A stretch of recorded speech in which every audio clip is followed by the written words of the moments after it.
Madame, Monsieur, bonsoir et bienvenue dans votre flash de l'information sur TunusNet TV. Voici les principaux titres de l'actualité nationale et internationale.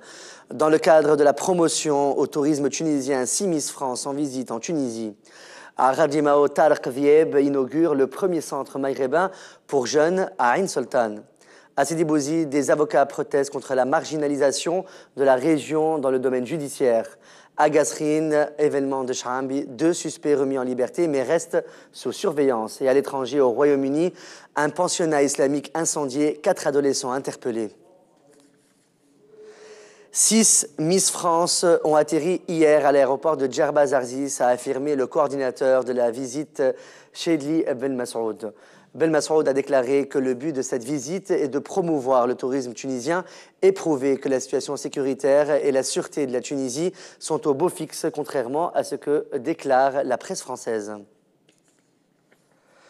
Une source sécuritaire a affirmé qu'un agent de police a été agressé hier soir dans son domicile par 3 individus recherchés.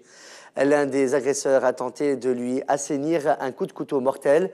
La même source a indiqué que l'agent avait participé récemment à une opération sécuritaire dans la région de Béja, ce qui peut être la raison de cette attaque.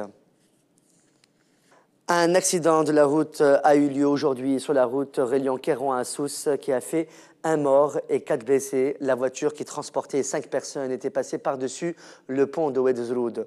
Le chauffeur avait trouvé la mort sur le coup et les 4 autres ont été transportés à l'hôpital régional de Kérouan, la fille du chauffeur étant dans un état hystérique.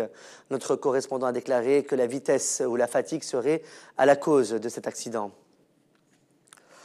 Le pôle démocratique devra rejoindre le Front populaire jeudi prochain. L'information sera annoncée lors d'une conférence de presse. Dans une déclaration à l'agence Tunis Afrique Presse, le membre du secrétariat permanent du parti, Béchir Rebhi, a ajouté que le parti avait opté pour cette décision suite à la réunion du bureau politique dimanche.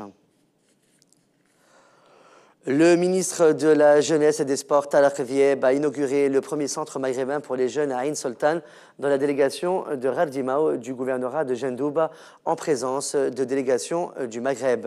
Tarek Vieb a affirmé que ce centre maghrébin offrira toutes les possibilités aux petites équipes pour organiser des sessions de formation. Un certain nombre d'avocats ont manifesté aujourd'hui devant le tribunal administratif de Sidi Bouzid pour protester contre la marginalisation de la région et plus précisément dans le domaine judiciaire. L'un des avocats a déclaré que le gouvernement n'a toujours pas donné suite à leur demande de créer un tribunal d'appel à Sidi Bouzid. La femme qui était à la source des rumeurs des fuites du bac à travers son intervention à une émission radiophonique est toujours en détention provisoire. Notre correspondant a affirmé que son fils passe toujours son bac. Une source sécuritaire a affirmé à notre correspondant à Gasrine que 3 suspects arrêtés dernièrement suite à l'explosion d'une mine ont été remis en liberté. Les 2 suspects qui restent néanmoins sous surveillance sont l'enseignant et le gardien des forêts. La même source a ajouté que le taxiste a été arrêté une 2e fois après sa libération pour plus d'investigation. À l'international maintenant, 4 adolescents âgés de 17 et 18 ans ont été interpellés dimanche 9 juin au soir dans l'enquête sur l'incendie criminel d'un pensionnat islamique dans la banlieue sud-est de Londres. Les 128 élèves et personnels présents dans l'établissement Darul Uloom à Chislehurst ont, au moment de l'incendie samedi soir, ont été évacués et 2 personnes ont été soignées sur place après avoir inhalé de la fumée. L'incendie, considéré comme suspect par la police, a provoqué des dégâts mineurs et l'établissement a rouvert ses portes dimanche. La police estime que cet acte criminel pourrait être lié au meurtre du soldat Lee Rigby, poignardé en pleine rue à Londres le 22 mai, pour lequel 2 Britanniques d'origine nigériane convertis à l'islam ont été inculpés. Les talibans ont exécuté par décapitation dans la région de Zarai, dans la province de Kandahar, en Afghanistan, un enfant âgé de seulement 10 ans après l'avoir séquestré.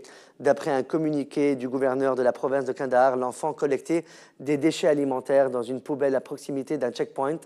Les Nations Unies ont à plusieurs reprises dénoncé les crimes contre l'enfance commis par les talibans, qu'il s'agisse d'attentats visant des écoles afghanes et pakistanaises ou de la manipulation d'enfants en vue de leur faire commettre des attentats kamikazes. L'armée du régime syrien s'apprête ce dimanche 9 juin, hier, donc, à donner l'assaut contre la deuxième ville du pays, Alep, soit dans les heures, soit dans les jours qui viennent, et ce, en vue de récupérer les villages et les villes occupées dans la province, a déclaré un responsable des services de sécurité. Le journal pro-régime El Watan indique ce dimanche que l'armée commence à se déployer à grande échelle dans la province d'Alep en préparation à une bataille qui sera livrée à l'intérieur de la ville et dans sa périphérie. C'est la fin de ce flash de l'actualité sur Tonnesnet TV. Merci de votre fidélité. On se retrouve demain soir pour un nouveau flash.